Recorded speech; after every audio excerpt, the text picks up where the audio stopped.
New rock convexity input nodes available for controlling materials on the rock objects in view. So we're going to take a look at what we can do with the convexity input, how to control it and get the best look out of it, and how of course it influences the different rocks. So we're going to start by adding a couple of different types of rocks.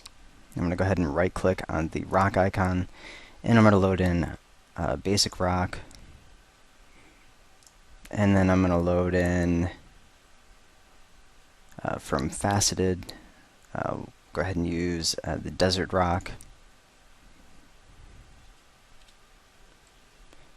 And we'll go ahead and load in one more, and under rough we'll grab the iron rock. So I'm going to go ahead and take the desert rock and scale it up a little bit. Go ahead and rotate it. And then take the other objects and just kind of put them towards the top. And kind of rest them on top for the most part. We can go up to edit and we can smart drop the object in order to rest it right on top. And add a little angle to it as well. We'll do the same thing with the other object. So now I'm going to select all three of these and go ahead and group them together. So group objects. I'm also going to scale them up because they're pretty small at the moment.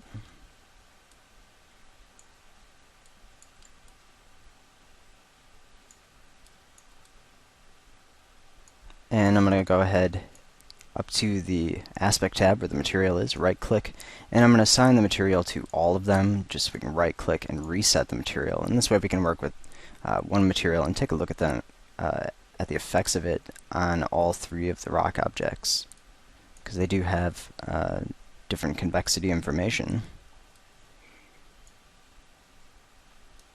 And that way we can see the effects on the different types of rocks.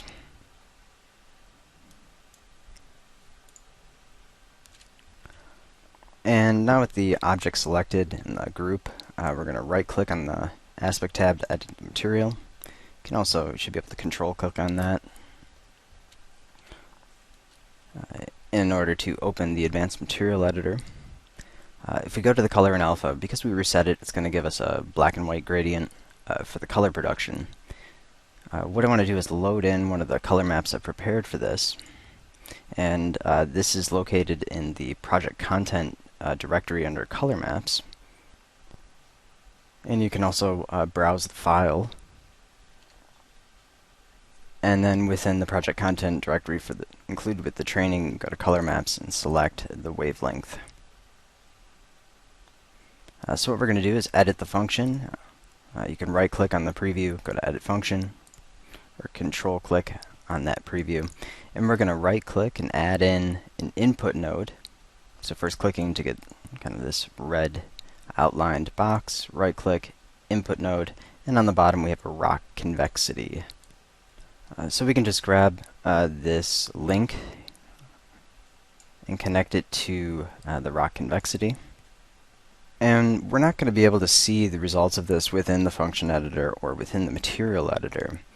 Within any of the previews. So what we need to do is pull out, and I'm going to just make this preview a little larger here on the right.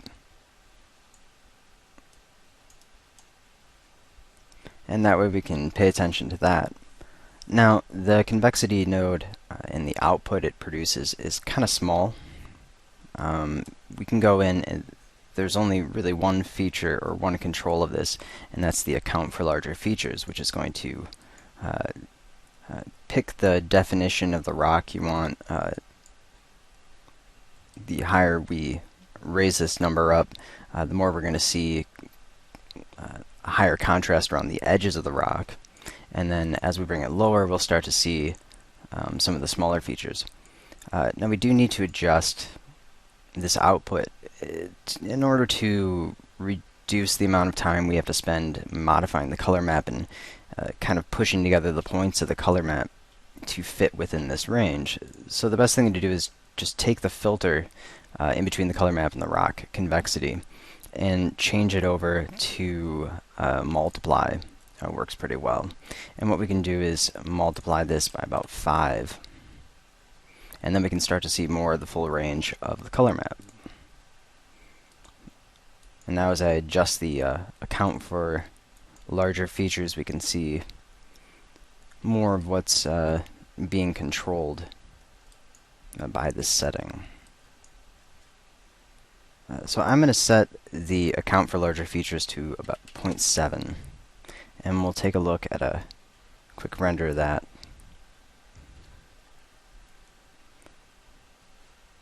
So this is the 0.7 value. We'll go ahead and we can also bump it up and take a look at maybe around 0.9. And we can see more of the edges defined, a lot sharper contrast between the outside and the inside areas of the rock. Now another thing we can do besides just using the multiply is the range is a little high, I think.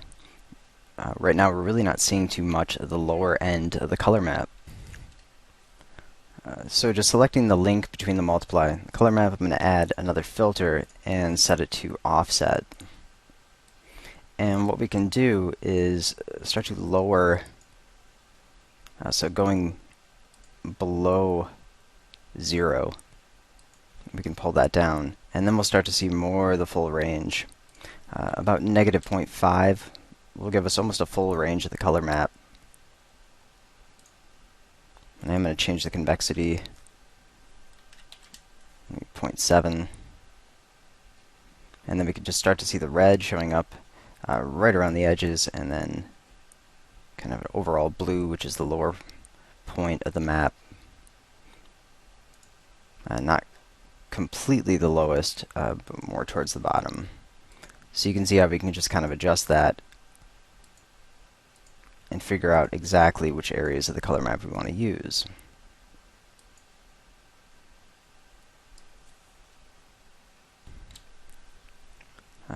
And here's a render of those current settings.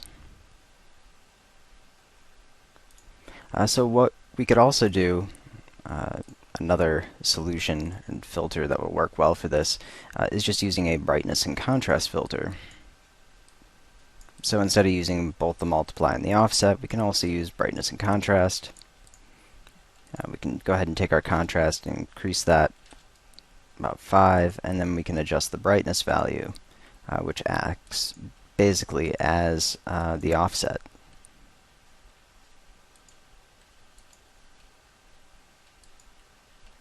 So even just brightness and contrast alone will be able to take care of both those other nodes and give you a nice adjuster or adjustment filter for the convexity.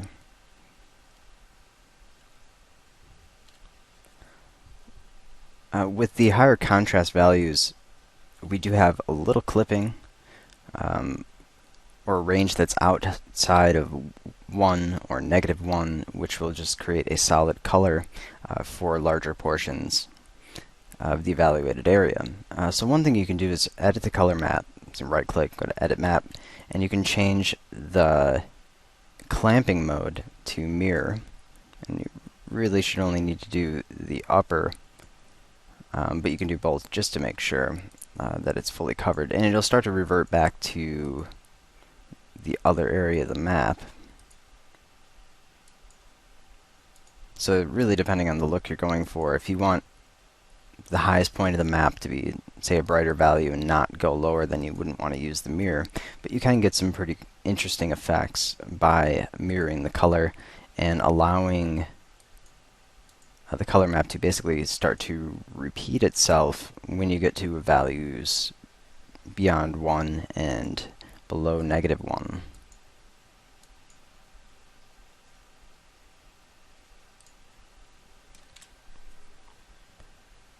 And in the render, if you take a look at where this kind of blue line is showing up, that's basically where it is hitting 1 and then starting to mirror and start to go backwards and cover and fill in the area that would be clipped out.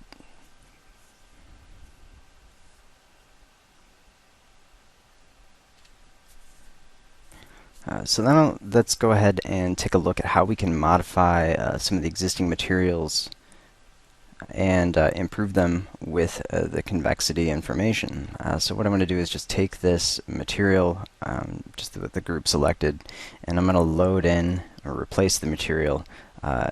Go to the view library for rocks, and I'm going to select the gray rock. Go ahead and change our scale down to 1, or maybe even 0.1. Yeah, we'll go ahead and use 0.1.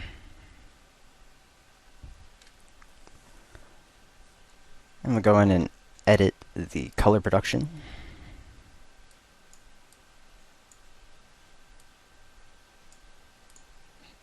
And what I'm going to do is add in a color map. So add a color node and change that over to the color map. You can edit the color, and we're going to be using this as sort of a mix. So we'll start with the lowest color. We'll make it a really dark, sort of brownish red.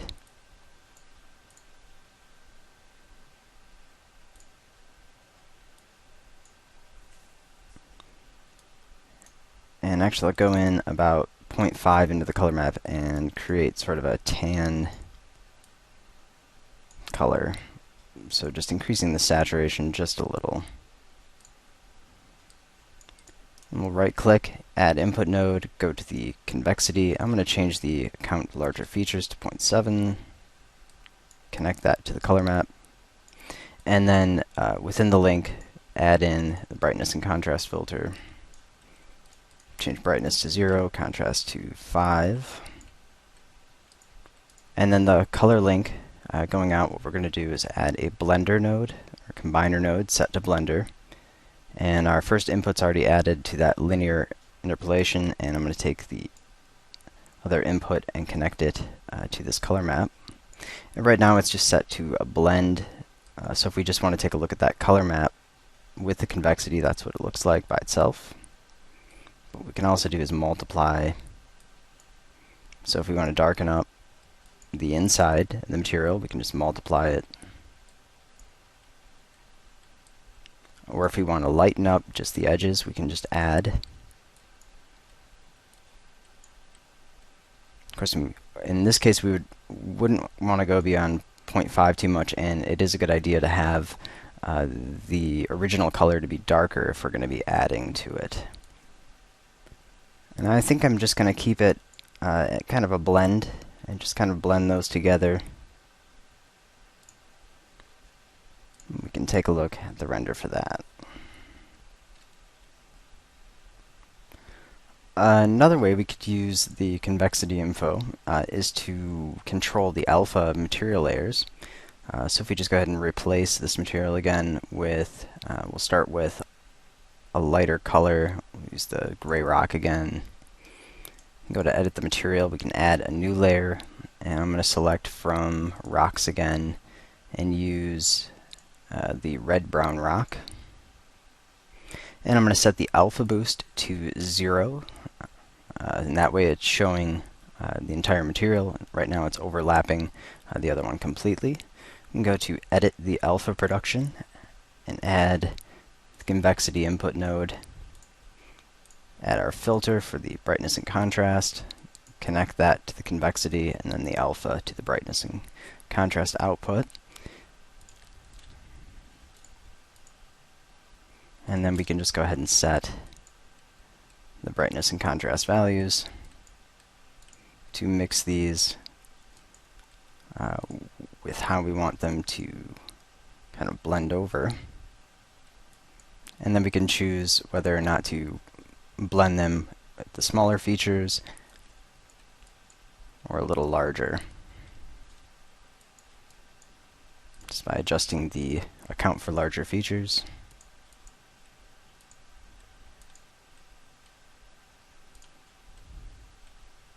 What we can also do is take that red-brown rock and maybe darken it up a little bit by editing the overall color and just reducing kind of the brightness or the luminosity value, lume value of it.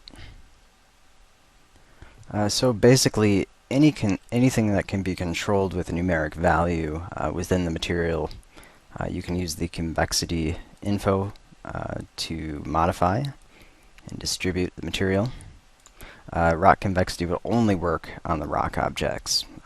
That node applied to any other object will just return a value of 0 and have no effect whatsoever.